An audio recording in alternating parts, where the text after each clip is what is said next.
Hey guys, welcome to today's Vehicle Visionary. Today, as you can see, I've got something a little bit out of the ordinary. Obviously here on Vehicle Visionary, every once in a while I like to do something other than new models. And thanks to a good friend of mine who's given me the opportunity to feature one of his race cars that he had on the street at one point. Well, actually that wasn't street legal, but he has one that is. But anyway, he set this deal up for me like he has done with so many other videos, including my McLaren experience that I had last year. If you hadn't seen that video, you should go watch it, because I had a lot of fun driving that car. But this is a 1957 Porsche replica. And you might wonder, why a replica? Why not go for the new thing? Or the real thing, I should say. First of all, the price. And secondly, the owner wants to drive it, and he does. It's been at quite a few shows recently. He's driven it as far as about an hour away for a car show. If you had the real thing, you probably would be afraid to take it out of the garage into the driveway. So that is a great experience that you can have with a replica such as this one. And it was built by JPS Motorsports in San Marcos, California. And we're going to take a quick little tour of the interior and exterior and talk about what kind of engine this particular model has. It's not the original motor, but for someone like me who is a former race car driver, this is definitely something that I'm interested in with the additional horsepower. So let's get started with our tour. As you can see, I'm 5'10". This is a replica of an original car from 1957, and you can see pretty much where it comes up to on me. So it was a very small car, and back in those days, of course, you didn't have a lot of cars that had anything more than the aerodynamics of a brick. And then you had this. And of course, when you look at it, it looks original, and we're going to talk about some of the drivability features that are here on the interior that make this a very unique vehicle that definitely didn't come with it in 1957, but since the owner wants to drive it on the street, especially here in Northwest Louisiana, remember that's why we're here in the photo booth at Mercedes-Benz of Shreveport, because I just don't feel like sweating off every bit of weight I have on me outside during the summer.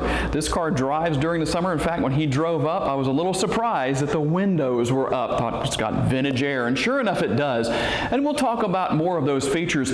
But the one thing I really want to focus on right here is the ultimate lines of the car. And I'm going to kind of get out of the shot and even show you some of the pictures that I took earlier. But as you can see, it's a very aerodynamic vehicle. It was actually very much ahead of its time, not only with the lines of the vehicle, but with the maneuverability. A very nimble car, very capable of taking turns, well, kind of like what we have today with a lot of our modern day cars on the road that you've seen me feature here on Vehicle Visionary in the past. Of course, there is one difference. It's a rear engine car. The engine is truly back here practically over the bumper. The difference, if you don't know, between rear engine and mid-engine would be about right here. Rear engine is literally in the rear. So going around the corners like I do in some of my videos, I'd have to be a little more cautious about that because of the weight distribution. Of course, I can't go through the tour of this 57 Porsche without opening the frunk. Of course, this is dramatically different from the other vehicles we've had on Vehicle Visionary, the Lamborghini Huracan, the McLaren 570S, and of course the C8 Corvette that all have a frunk. There's no cargo light up here or anything like that. All you've got is the battery, which no, that's not in its original location, but for weight distribution, that was an important step. And of course, you have the 12-gallon fuel tank. Now, while I mentioned that there are some modern amenities in the interior, you're also going to find some here with the wheels. And while these look like original wheels, they're actually not. They're billet aluminum, so it's a very lightweight setup. And you do have something that was on the original wheels. That would be the drum cover right here. And of course, on the originals, it was basically the same purpose as what's here. It's to cover the brakes. But of course, these are not the original brakes on this car either. Everything has been updated basically, again, to make this a better driving experience for however often the owner wants to take it out. And of course, one thing that people might say, well, I don't know if that's easier or not. You definitely don't have power mirrors here. I don't want to move those, even though it's super easy to adjust for the driver. You just reach outside the window and adjust it. Much smaller than what we're used to today. Definitely don't have the blinkers built in or any kind of blind spot warnings or anything like that. It's a true driver's car, that's for sure. Now, as far as this shot goes, I probably don't have to tell you what the modern amenity is. Yes, you have a lot of LED lighting on the car, not only on the exterior, but the interior as well. In fact, while the headlights and the turn signals are LED, the only lighting on the exterior that remains non-LED are the running lights. Now, for the purist out there, you might be a little bit disappointed. This is not the original air-cooled 60 horsepower engine that we're going to look at here. What you will find is a modern-day JDM four-cylinder. It's a 2.5 liter to be exact, and it puts out not 60, not roughly 70 horsepower like the original motor. It puts out 230 horsepower. And while that may not sound like a whole lot, with a light car like this, it actually makes the ride quite a lot of fun, especially if you enjoy acceleration. Of course, the horsepower is put to the ground through a manual 4-speed transmission. The first 3 gears are very quick as far as the shifting pattern goes, and fourth is basically an overdrive. Back in 1957, I guarantee you, if you could have taken this car back in time to the original time period of this car, there's no telling what the designers would have thought of all the modern day technology, the fuel system, and all the different gadgetry here that nobody probably even considered possible back in that time frame.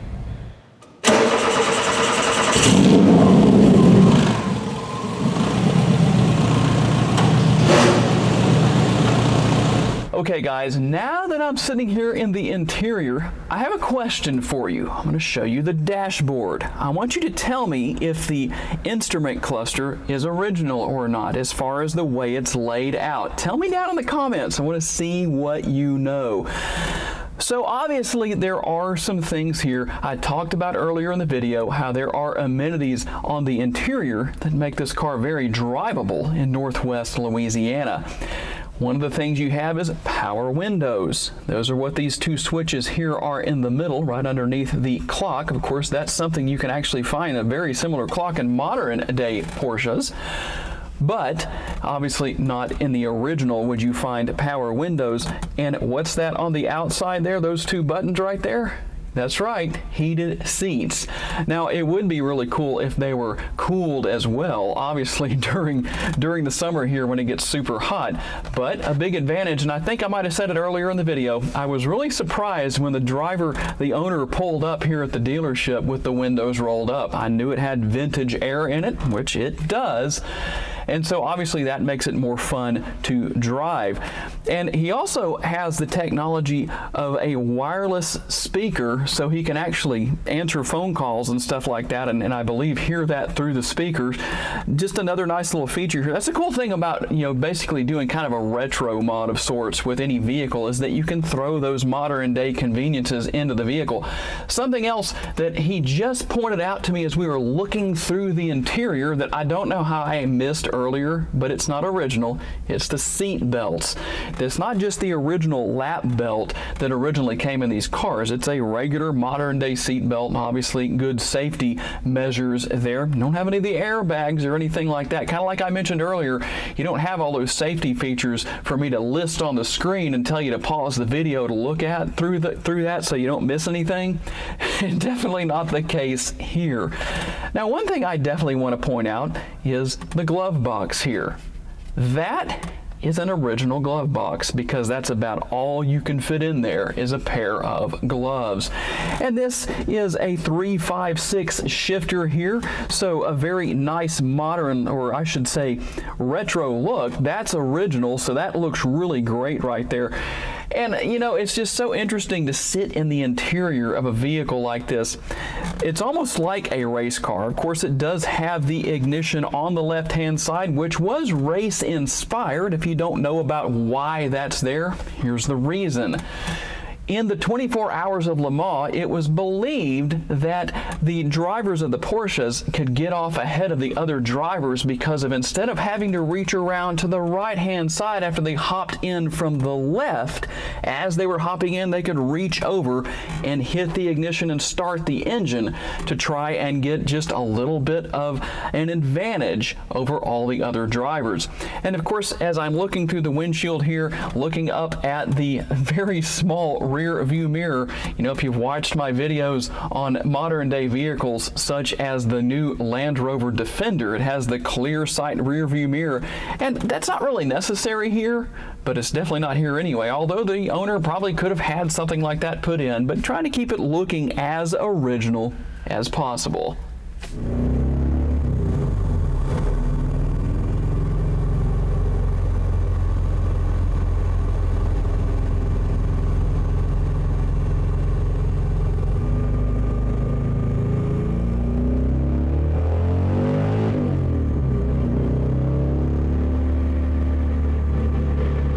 Okay guys, it's feedback time. Tell me down in the comments if you want to see more videos with vehicles similar to this.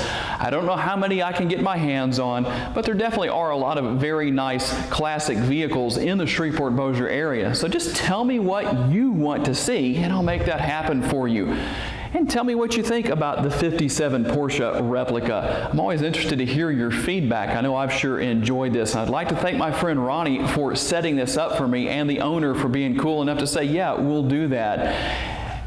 Of course, we're here at the Mercedes-Benz photo booth, so I got to thank my buddy Luke, the general manager here, again, for making it possible for me to shoot these videos and not have to wipe my forehead one single time.